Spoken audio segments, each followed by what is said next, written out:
Thank you to my patrons. Your generosity and commitment to my work is astonishing. I sincerely appreciate it. And evidently, our prayers for Halsey worked. We were able to bring her home and get our crazy-eyed girl back with us with absolutely no answers as to what made her so sick. So there you have it. Sick cat, said a prayer, cat got better, da-da-da-da! There is a God, praise be to God!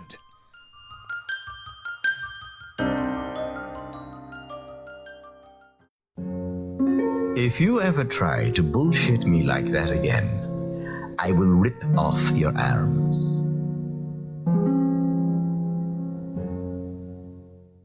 Hey everybody, Magic Skeptic here, and don't worry, the video is about to begin. I just wanted to take a moment to make you aware of my Patreon, the link for which can be found in the description below.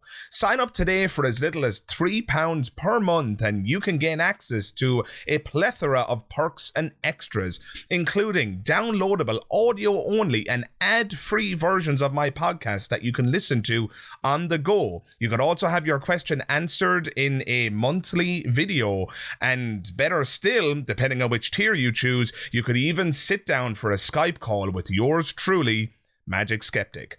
All that is available and much, much more. All you got to do is click the link in the description below. I hope to see you there. Hey everybody, Magic Skeptic here, and welcome to another episode of the most annoying religious people. I decided to go for a dramatic introduction there. Let me know in the comments below if that worked for you.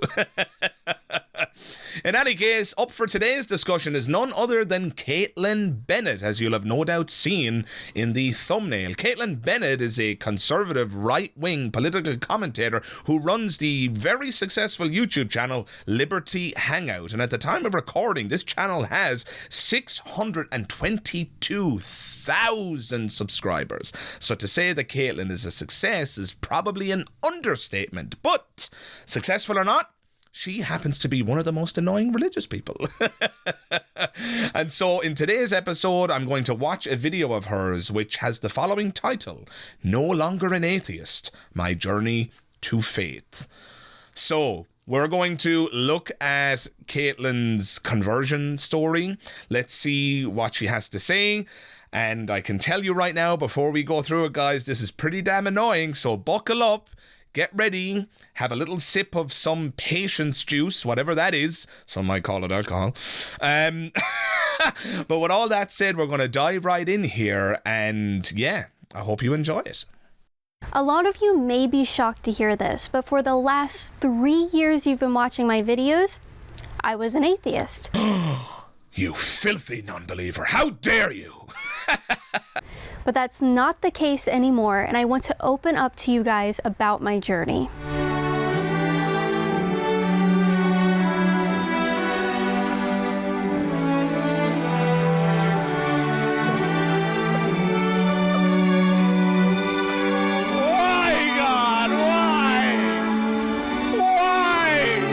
Why did you make me an atheist? 2 hours later. Being an atheist was one of the most terrifying things I ever put myself through, and I did it for more than a decade. Because I was so ignorant and uninformed, I feared what it would mean to go to hell. When I started doubting God and religion at around 12 years old, it came from a place of disbelief at the stories in the Bible and also being scared of hell and Satan. It was easier for me to just reject it all if it meant not taking seriously the possibility of burning in hell or the reality of Satan. It sounds like Kaitlin was a pretty irrational atheist, and there's multiple layers of irrationality here. So it sounds like what she's saying is that her lack of belief in God was a volitional thing, that she simply chose not to believe because she was afraid of hell. It was easier for me to just reject it all if it meant not taking seriously the possibility of burning in hell or the reality of Satan. But I'm sorry, that's not how beliefs work, so I can't believe this story. If beliefs were choices, dear listener, just let's try this experiment right now. Let's assume you're watching this video and you believe in God, or alternatively, maybe you're watching this video and you don't. I want you, whichever side of that camp you're on right now, to choose the opposite. If you don't believe in God, choose to believe in God right now.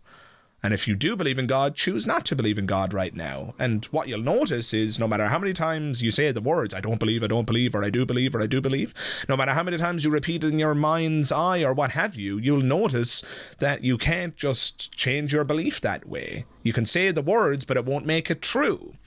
That's not how beliefs work. Becoming convinced of something or becoming unconvinced of something is an involuntary act. It's something that just happens to us in the presence of either emotional reasoning or evidential reasoning or what have you. So there could be good and bad reasons to change your mind, but we don't actively choose it ourselves. And so when she says that she chose not to believe because she was afraid of hell, that doesn't make any goddamn sense to me at all, which is already pretty annoying as a starting point. But furthermore, let's steelman it and assume that she can choose not to believe. Choosing not to believe because you're afraid of hell is completely irrational. Right? I'm afraid of cancer. I mean, that doesn't mean I can choose not to believe in it. I mean, cancer is a fact. It's a pretty despicable, unpleasant fact, but it is a fact nonetheless. My fear of something has no influence on whether or not I believe it to be true or not. It just depends on the evidence.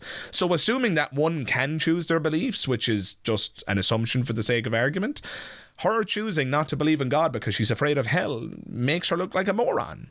That is completely irrational emotional reasoning. Sorry, Kaitlin, but it doesn't sound like you were the smartest atheist. Maybe that explains why you're now a religious person. A pretty damn annoying one. But let's continue. The most memorable fear I had was dying. The thought of my death terrified me. Did I really live just to be put in the ground? Is my whole existence going to end with worms eating my brain? Yes, that's exactly what's going to happen. Sorry. And the worst part was thinking, what would my family endure after death? Would I really never see them again? Unfortunately, no, you won't. Guys, the universe doesn't owe you any hope. These people like Kaitlin here who talk about reality like it owes them something, I mean, the entitlement is insane. Oh, am I really not going to see my family again? Am I really just going to be eaten by worms in the ground? Yes and yes. Why would you believe otherwise? The universe doesn't owe you any hope. And you know, contrary to what some viewers might be assuming, these things that Kaitlin seems to be implicitly referring to as despicable facts of reality actually enrich my life. The idea that when I'm dead and that I'm going to be gone forever actually makes my life in the here and now more valuable. I get a sum total of one life without any respawns, and so I better make the most of it. If I thought I was getting an eternity after I died, it would completely and intrinsically devalue this life. This life would become a waiting room of sorts. So, I'm sorry, Kaitlin, that you can't wrap your head around this, but those facts that you're describing about the finitude of life and the fact that our bodies just become fertilizer for the ground and that worms and bacteria are going to dine upon it, those things are just, in my view, honestly and truthfully, dear listener, those things are just beautiful facts of reality that make life all the more precious. I'm sorry you don't see it that way, Kaitlin, but let's continue. You see, what would always occupy my mind was the question, what if I'm wrong? And that is an uncomfortable feeling to live with as a teenager and young adult. This is basically Pascal's wager, and if you're not familiar with Pascal's wager, dear listener, it's a very simple idea. Pascal posed the question, what if you're wrong? Isn't it better to gamble on belief in case God is real? Because if you gamble on not believing and you're wrong, you go to hell. Gambling on believing and being wrong just means that you die and nothing ventured, nothing gained. But if you gamble on non-belief and you're wrong, when you die, you might go to hell forever. But this is a completely false presentation of the options.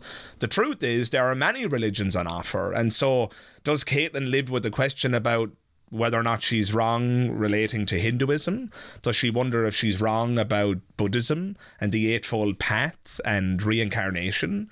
Because if she's wrong there, she's going to go around the wheel of samsara for eternity, never achieving enlightenment because she's failing to follow the eightfold path as laid out by Siddhartha Gautama, the Buddha. You see, this what if you're wrong thing applies whether you're Christian or not. So Pascal's wager flops, it fails, it's a joke. It's also just a completely ridiculous justification for belief. Again, it assumes that thing that I spoke about in the opening, which is that beliefs are volitional states. Oh, well, I best gamble on belief, so now I believe in God. Well, I'm sorry, but beliefs don't work that way. So there's multiple layers of stupidity to this, what if I'm wrong?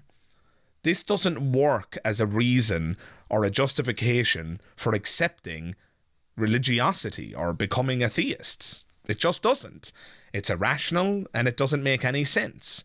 But of course, I wasn't expecting great reasons for why one Kaitlin Bennett became a theist. I firmly believe that anyone who proudly boasts their atheism is trying to convince themselves that they're right, not the people they're boasting to. And that comes from experience. Guilty as charged, Kaitlin. I'm really just as Dinesh D'Souza in another of these videos referred to me as, or atheist as, I'm really just a wounded theist. And all these videos are just my intellectual and spiritual revenge against a God that I know is real. Why, God? Why? Oh, goodness. Theists never change. They can't win the argument, so they'll just pretend that we don't exist. Unfortunately for me, I did not grasp the depth and beauty of what Jesus' death meant for people like me. I truly had no understanding whatsoever of his mercy, his sacrifice, and ultimately his forgiveness. And with the greatest of respect, Kaitlin, it sounds like you still don't, because the fact of the matter is, Jesus didn't have to die, did he? Why, oh why, did there have to be a human sacrifice for God to forgive humanity? Why was that necessary? Why was a human sacrifice required? Couldn't God have just forgiven the sins? Christianity is a cult of human sacrifice, a sacrifice that was completely and entirely unnecessary. God could have forgiven the sins. But instead, God accepted, depending on whether or not you're a Trinitarian, God either accepted a sacrifice of himself to himself, or he merely accepted the sacrifice of his only begotten Son. Either way, it's despicable because it was unnecessary. Really, the only way God could have forgiven humanity is if a person was tortured to death. What does that say about your God, Kaitlin? What does that say about the morality of such a God? What does that say about his view of forgiveness and what it requires? Because I'm going to go out on a limb here and suggest that that reveals that your God, if this God were real, thankfully there's not a shred of evidence for it, but if your God were real, I would submit to you, Kaitlin, that your God is a psychopathic, immoral, despicable monster. When I would get mobbed on college campuses by hundreds of liberals, I would constantly have anti-Christian remarks hurled at me. But when I would tell them I'm actually an atheist, they would be shocked and almost seem a little more accepting of me. How could I possibly align with people who treat others with no dignity? Nice veiled insult there, but apparently us atheists don't treat other people with dignity. Any evidence? No? No? Nothing? Really? Not even a statistic? I guess I'll just ignore it then. Let's move on. Even when I was an atheist, I always believed in right and wrong, and good and evil. One issue I've always been very passionate about is that I'm anti-abortion. I've always recognized that every human life is sacred, but could not justify my position without God. It seems so obvious to me that some actions in this world are blatantly evil, but how could I say this if there was nothing in the universe to decide what's absolutely right and wrong? If, in the end, nothing matters, then why would it matter right now? The same old, tired moral argument. There must be a God because there really are moral facts. The difference between right and wrong is a factual one, and the only way that that could be the case is if there were a God who made it that way. First of all, I don't agree. I don't think there are moral facts. And if you're interested in my explanation of this, I've done a podcast episode, the thumbnail of which reads, "Is the Holocaust factually wrong?" And I had an incredibly awesome conversation there with a PhD philosopher, Kane B, about moral facts and whether or not they exist. Spoiler alert, I don't think that they do, so I don't think we require a God to ground them. But even if there were moral facts, why would a God be necessary? And how does a God solve that problem at all? Haven't you heard of the Euthyphro dilemma? If God is the author of morality, and God says murder is wrong, is it wrong because God said so, or is it wrong because God is appealing to some independent standard? If it's simply wrong arbitrarily because God said so, well then it would be the case that God could command things that we all know to be immoral, but suddenly they would become moral. If God said to kill a baby, suddenly that would become a moral act because God said so. Now, I don't know about you, but I think you could have a better morality than that, right? Morality becomes arbitrary if it's simply the end result of the whims of a divine God, a divine agent. That doesn't make any sense at all, and the only other option you're left with is if God is appealing to an independent standard, in which case he is not the author of morality to begin with. The Euthyphro dilemma, I'm sorry, but it invalidates your entire argument here, Kaitlin. The moral argument, even if there were moral facts, doesn't work. It never has, it doesn't work now, and barring some incredible discovery in the future, I don't imagine that it will ever be an effective argument. The more I learned about the truth, the more the lens that I saw the world through changed. One of the defining moments where I realized I was wrong was learning that pride was the worst of the 7 deadly sins. Pride Month has always been toxic, predatory, and perverted, even from a secular point of view. I apologise to any of my viewers who may be members of the LGBTQ+ community. I am an ally. Kaitlin clearly isn't. And this is probably the most despicable part of the video. There are so many layers to unpack here, but let's just unpick a couple of them. First of all, she's describing the reasons why she became a theist and why she became a Catholic more specifically. And a key exhibit in her evidence here is that she realised that pride is the worst sin of all, which is something a Catholic might believe. So because she agrees that that's a despicable thing, and because Catholicism promotes that idea, therefore there must be a God and now I'm a theist? What? What? What the actual fuck? Here's another idea, right? Harry Potter believes in honesty. I think Harry was a pretty honest student at Hogwarts, wasn't he? Well, I believe in honesty too. Therefore, wizardry is real. That is literally the argument here. But then she doesn't stop there, does she? She can't resist the temptation. Speaking of temptations and deadly sins, she cannot resist the temptation to use this as an opportunity to smear the LGBTQ+ community. A community that for centuries, and arguably still today to one extent or another, a community which for centuries was denigrated. A community which still today in certain parts of the world pays with their lives for the crime of expressing their nature. And you, Kaitlin Bennett, with your vile, disgusting vitriol, get on camera and call them perverted, even from a secular point of view, according to you. Well, clearly, Kaitlin, you've never heard of secular humanism. I'm not even so sure you could fucking spell it, you moron. How dare you? How dare you sit there and moralize and pontificate and pretend that you're in some kind of high ground, that you're up on some kind of pedestal, that you're some kind of moral authority and that you have the truth. Your arguments are fallacious in the extreme, and to top it all off, the icing on the cake is that you're also a bigot.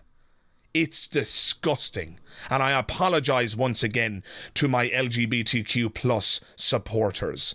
But just realize that this woman is not worth your time of day. She is despicable, and I think anybody with even the slightest moral fibre in their being would recognize that fact. Let's move on. Now, I'm sure you all want me to get to the story of what was the turning point in my life that really brought me to where I am. We arrived home to find my 5-year-old kitty, Halsey, acting strange and throwing up. Long story short, Halsey ended up in the emergency room for an entire week with a suspected diagnosis of cancer. Praying to Saint Francis of Assisi, who is the patron saint of animals, was the only thing that brought me peace. And evidently, our prayers for Halsey worked. We were able to bring her home and get our crazy-eyed girl back with us with absolutely no answers as to what made her so sick. So there you have it. Sick cat, said a prayer, cat got better, da-dun-da-da! There is a God, praise be to God! I don't think I need to explain this to an intelligent audience like yourselves, but just for the sake of being thorough, let's explore this for a moment, shall we? Clearly here, we have the classic case of correlation, but not causation. She said a prayer, the cat got better, so one must have caused the other. A correlation, yes, but you have not demonstrated causation. You haven't demonstrated that the prayer is the thing that made the cat better. And listen to the cherry on the top. They couldn't explain how the cat got better. Therefore, the supernatural. This is no different at the level of principle, and I've used this example before, but it works. This is no different at the level of principle to somebody looking up into the sky, seeing something that they can't explain, an unexplained flying object, a UFO, if you will. They say, I don't know what that is. It must be aliens. No! After you've said that you don't know what it is, the conversation ends. You don't get to say, I don't know what it was, so it must be aliens. That is a textbook argument from ignorance fallacy. It is the assumption that your answer is correct because nobody else can give you what you perceive to be a better answer. Her cat got better, and they don't know how it happened. Brilliant. That is the end of the conversation. You don't get to say, therefore prayer. You don't get to say, therefore God. That is a big, fat fallacy. And the fact that you don't recognize that, Kaitlin, further demonstrates your irrationality and the ridiculousness of your supposed conversion. This is fallacious in the extreme. I'm really happy your cat is okay. I'm an animal lover and I would not wish that pain on anybody, the death of their animal or the pain and the trauma that's involved in losing a loved one or a pet or what have you. I think that's terrible. It sucks. So I'm really happy your cat is okay. But don't tell me that God was involved. Don't tell me that God saw fit to save your cat when millions of people around the world died in the most recent pandemic. Don't tell me that God saved your cat when hurricanes, tsunamis, cancers, and all sorts of ailments and diseases immiserate people all around the world every day to the tune of millions of lives immiserated and lost. But God saw fit to save your cat. Well, praise be to God. You're a joke, Kaitlin. These arguments are ridiculous. Is it any wonder, dear listener, why Kaitlin ended up in this episode of The Most Annoying Religious People? But let's keep going. And the greatest thing is that it traces all the way back to Christ himself through a clear succession of the apostles, so that we can be 100% confident that we are receiving the same Jesus as Peter and Paul 2,000 years ago, in exactly the same manner that he intended. As my priest would say, the other versions of Christianity that broke off from Catholicism failed to trace themselves back to more than a couple hundred years and failed to answer life's most important questions. So there you have it. Catholicism has all the answers, apparently, and it can be traced all the way back to Christ himself. So, bingo, you've got yourself a new theist. Simple, right? Yeah. If only there weren't a million problems with the idea of apostolic succession and the lineage of the actual scripture, and the all-too-human project of its assemblage. copies of translations of copies of translations without any originals? Are you kidding me? And you think that this information has some kind of validity to it? You think that this information has some kind of protection built into it? That it's an uninterrupted, sacred line of information?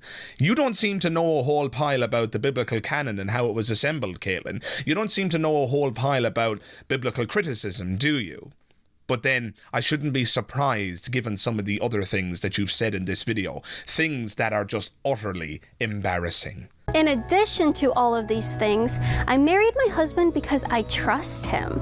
I trust him to be loyal to me. I trust him to love me, to protect me, but most importantly, to guide me as the man of the house. I fully trust that his love for me would never have him leading me down a path that wasn't the very best for my eternal life. I urge you to attend a Catholic Mass, ask the parishioners questions, and immerse yourself in the history and tradition of the Church. And so in closing, she gives another reason why she converted to Catholicism. Because her husband loves her and she believes that he wouldn't send her in the wrong direction. Now let's just assume that that's true. I mean, I take her at her word. Maybe her husband loves her. Let's just say that he loves her and that he would never set her on the wrong path. Well, all that would tell us is that her husband really believes that Catholicism is true. But isn't that just obviously and transparently fallacious? Oh, well, you know, my mother would never set me on the wrong path because she loves me totally. And, you know, she told me ghosts are real, so therefore they must be real because my mother would never set me on the wrong path. Yeah, my mother would never lie to me. She would never knowingly lie to me and give me false information, but that doesn't mean that every word that comes from my mother's mouth is the truth. It doesn't mean that every word that comes from my mother's mouth is a fact. Fact is a better word to use than the truth here. So yeah, Kaitlin, your husband may never knowingly set you on the wrong path, but your husband just may not be aware of what the correct path is. Your husband might have reasons, and I imagine he does, that are just as bad as yours. So this is just utterly ridiculous, the most fallacious reasoning ever. So in summary, Kaitlin has become a Catholic because she realised that pride is a wicked sin and that all those perverted, despicable LGBTQ plus people commit that sin every day, and I don't like them people because I'm a bigot, and so therefore now I'm a Catholic because Catholics also don't like the LGBTQ plus community, right? So that was reason number one. Reason number two, kitty cat nearly died. We said a prayer and now he's okay. Woohoo, there's a God. And reason number three for this miraculous conversion is that my husband would never send me down the wrong path. And he told me that I should become a Catholic. And so therefore it's true. Guys, I admire some theists because they actually try. William Lane Craig comes to mind. William Lane Craig has written dozens of books on the arguments for God's existence, specialising in arguments like the Kalam cosmological argument, the design argument, and the ontological argument, and so forth. Now, I don't think that those arguments work. I think they're fallacious for their own reasons, but at least there's an attempt to offer some kind of rational evidence for the proposition. I don't think we got even close to that in this video. And that's why Kaitlin Bennett was featured in this episode of The Most Annoying Religious People. Did you enjoy this episode? If you did, drop a like. That helps out the channel enormously.